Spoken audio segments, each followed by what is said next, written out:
অভিকের কলটা রিসিভ করতেই ও উচ্ছ্বাসিত গলায় বলে ওঠে, রঞ্জু, তোর পিনাকিকে মনে আছে? রঞ্জু নিজের মনে পিনাকি পিনাকি আওড়ে নিয়ে বলে ওঠে, পিনাকি সান্যাল মানে পিঙ্কির কথা বলছিস তো? সেটাই বল না। পিনাকি বললি আমি তো ঠাওর করতে পারছিলাম না। বলে একটু হেসে নিয়ে বলে, তা হঠাৎ তোর তাকে মনে পড়ল, দেখেছিস নাকি? ও আরও কিছু বলতে যাচ্ছিল, অভিক ওকে থামিয়ে বলে ওঠে, আরে ভাই বলিস না, আমি তো তোকে চিনতেই পারিনি। কোথায় সেই গোলাপি ব্যাগ, গোলাপি রুমাল, আরও কত কিছু যে ছিল ওর কাছে, গোলাপি জিনিসপত্র। ভাগ্যিস স্কুল ড্রেস ছিল না, না হলে ওর মা সেটাও গোলাপি পরিয়ে দিত। বলেই খিক খিক করে হেসে ওঠে। তারপর একটু থেমে গলা খাকড়ি দিয়ে বলে, দেখা হয়েছে মানে? কত গল্প হলো, তুই ভাবতে পারবি না, একটা গোটা সিনেমা নেমে যাবে ওর জীবনী নিয়ে। রাজকুমার হিরানি পেলে জাস্ট লুফে নেবে। রঞ্জনের বেশ কৌতূহল জাগে। ও শুনতে শুনতে বলে ওঠে, আরে ভাই বল না, কি বললো মালটা?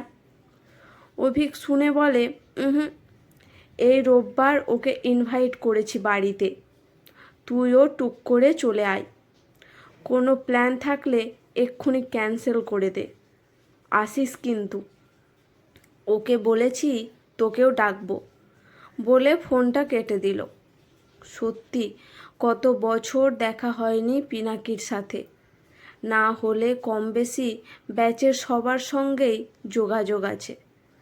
তার মধ্যে কারোর সঙ্গে ঘনিষ্ঠতা বেশি।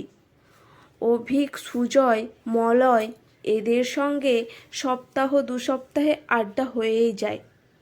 রঞ্জন, অভিক ওরা ক্লাস 5 থেকে বসু শিক্ষায়তনে পড়ত। পিনাকি ও সেই সময় থেকেই বন্ধু। ক্লাস 8-এ পড়ার সময় পিনাকির একবার ভীষণ শরীর খারাপ হয়, মরণ বাঁচন অবস্থা। বেশ কিছুদিন স্কুলেও আসতো না। রঞ্জন, অভিক, মলয় আরও অনেকে ওকে বাড়িতে দেখতেও গেছিল সেই সময় ওর জন্য একজন জ্যোতিষীর কাছে ওর মা গেছিলেন। তিনি ওদের বাড়িতে এসে বড় করে হোমযজ্ঞ করেন। ওর নাকি মৃত্যুযোগ আছে, এর থেকে একমাত্র উনিই বাঁচাতে পারবেন। পিনাকির মা ওর পায়ে পড়ে যান, বাবা বাঁচান আমার ছেলেকে বলে। খুব স্বাভাবিক, সন্তানের ব্যাপারে এমন কথা শুনলে কেই বা ঠিক থাকতে পারে? সেই বাবার কথা মতো অনেক আংটি, তাবিজ, কবজ ওকে পরানো হয়। এছাড়া শনি মঙ্গলবার নিরামিষ আহার করতে বলেছিলেন। শুভ রং গোলাপি, ও যত গোলাপি রঙের সংস্পর্শে থাকবে বিপদ তত দূরে থাকবে। বাবার কৃপা না ডাক্তারের হাত যশ, পিনাকি ধীরে ধীরে সুস্থ হয়ে ওঠে। সে আবার স্কুলে আসা শুরু করে, তবে গোলাপি আবরণে মোড়া। বইয়ের মলাট, টিফিন কৌটো, পেন, স্কুল ড্রেস বাদে পুরোটাই। স্কুলের বাইরে জামা কাপড়ও। ওর বন্ধুবান্ধবদের কিছু মনে হয়নি। ও সুস্থতাই বড় ছিল। অন্যান্য ক্লাস থেকে মাঝে মাঝে জয়পুর শোনা যেত, সে তেমন কিছু নয়। এভাবেই মাধ্যমিক পাস হয়ে গেল। বসু শিক্ষায়তনে ক্লাস 10 পর্যন্ত শুধু ছেলেদের ছিল। 11 আর 12 এই দুটো ক্লাস ছিল মেয়ে একসাথে। মেয়েদের 10 পর্যন্ত পাশেই ছিল। ক্লাস 11-এ স্কুলে এলো এসা রায়। যেমন সুন্দর তেমনি স্মার্ট, কথাও বলে দুর্দান্ত। যে কোনো মানুষ ওর কথা শুনে মুগ্ধ হয়ে যাবে। পিনাকি হাবুডুবু খেতে লাগলো এসার প্রেমে। যেহেতু রঞ্জন আর অভিক ওর ভালো বন্ধু ছিল, ওদের ধরে বসলো এসাকে কথা বলার জন্য। রঞ্জন, অভিক জানতো ও মেয়ে পিনাকির ভালোবাসা অ্যাকসেপ্ট করবে না, এ কথা পিনাকিকে ওরা সোজাসুজি না বললেও আকারে ইঙ্গিতে বোঝানোর চেষ্টা করছিল, কিন্তু সে ছিলে পুরো মরিয়া। একদিন বলেই বসলো, ও তোরাও লাইনে আছিস, তাই আমার কথা ওকে বলতে পারছিস না? ওর এই কথা শোনার পর ওরা বলেই বসলো এসাকে পিনাকির মনের কথা। এসা শুনে হেসেই অস্থির। ওই পিঙ্কিকে? ওহ না, রঞ্জন, ওরা কাউকে বলেনি, হয়তো কোনোভাবে কেউ শুনে নেয়।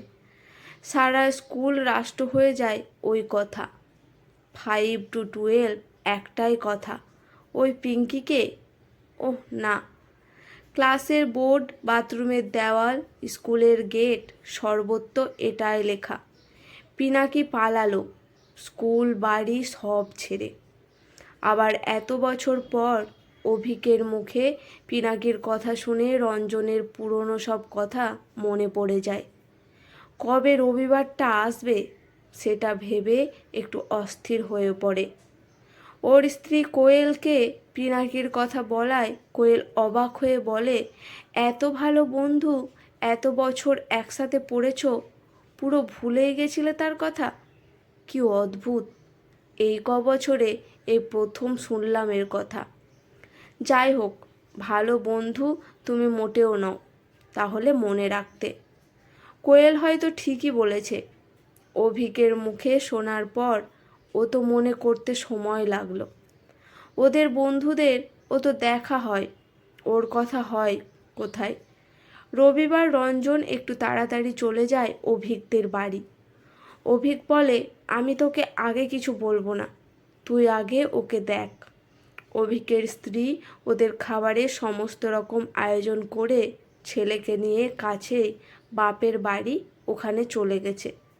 তোমরা 3জন বন্ধু এত বছর পর একসাথে হবে, নিজেদের মতো কাটাও, সেই বলে। রঞ্জন আসার বেশ কিছু সময় পর পিনাকি এলো। নিজেই গাড়ি চালিয়ে এসেছে, যাতে ফেরার তাড়া না থাকে। ব্লু জিন্স আর হোয়াইট টি শার্টে পিঙ্কিকে কোথাও খুঁজে পাওয়া যাচ্ছিল না। ওকে দেখে মনটা আনন্দে ভরে গেল রঞ্জনের। পিনাকির কথা শুনতে শুনতে রঞ্জনের সত্যি মনে হচ্ছিল অভিক একদম ঠিক কথাই বলেছে। কোনো মুভির থেকে এতটুকু কম কিছু নয়। বাড়ি থেকে পালিয়ে যাওয়ার পর অনেক জায়গায় চাকরির খোঁজ করতে করতে হাজির হয় সঞ্জীব আগরওয়ালের কাছে। ভদ্রলোকের প্রচুর সম্পত্তি, অনেক মানুষকে সাহায্য করেন, স্বামী স্ত্রী সব আছে, শুধু দুঃখ একটাই, তাদের কোনো সন্তান নেই। পিনাকি শান্ত, ভদ্র, বুদ্ধিমান ছেলে, কোনো ওপর চালাকি কোনো দিনই নেই। খুব সহজেই সঞ্জীব আর ওর স্ত্রী শালিনী দেবীর কাছের মানুষ হয়ে ওঠে ও। ওর সমস্ত কথা শোনার পর ওকে বুঝিয়ে ওর বাবা মার সঙ্গেও যোগাযোগ করায়। তোমার বাবা মায়ের কি কোনো দোষ আছে? তোমার মা তো তোমার সুরক্ষার কথা ভেবেই ওই গুরুজির কথা মেনেছিল। এরপর ও ওখানেই থেকে যায়, বাবা মায়ের কাছেও আসে। সঞ্জীব বাবু ওর হাতেই ব্যবসার দায়িত্ব তুলে দিয়ে নিশ্চিন্ত আছেন। এখন পিনাকি আর ওর স্ত্রী দামিনী ব্যবসা দেখে, আর ওদের এক ছেলে আর এক মেয়ের দায়িত্ব সঞ্জীব বাবুর আর ওর স্ত্রীর ওপর। ওর মা বাবাকে ও ওখানে নিয়ে যেতে চায়, কিন্তু ওরা এখানকার বাড়ি ছেড়ে যেতে নারাজ। তাই পিনাকি আর ওর স্ত্রী, ছেলে মেয়ে এসে দেখে যায় ওনাদের। পিনাকির কথা শেষ হলো। রঞ্জন একটু হেসে বলে, দেখ, আমরা কত সময় কারোর উপেক্ষা, কিছু মানুষের হাসাহাসির জন্য জীবনের দিক থেকে মুখ ফিরিয়ে নিই, ভাবি আর কি হবে বেঁচে থেকে। সেটা যে কত বড় ভুল তার উদাহরণ আমাদের পিঙ্কি, না মানে পিনাকি। আর কি? পিনাকি ওর পিঙ্কি সম্বোধন শুনে চোখ পাকাতে 3জন একসাথে হো হো করে জোরে হেসে ওঠে। আজকের গল্পটি এখানেই সমাপ্ত। গল্পটি যদি শুনে আপনাদের ভালো লেগে থাকে, চ্যানেলটি সাবস্ক্রাইব করে আমার পাশে থাকবেন।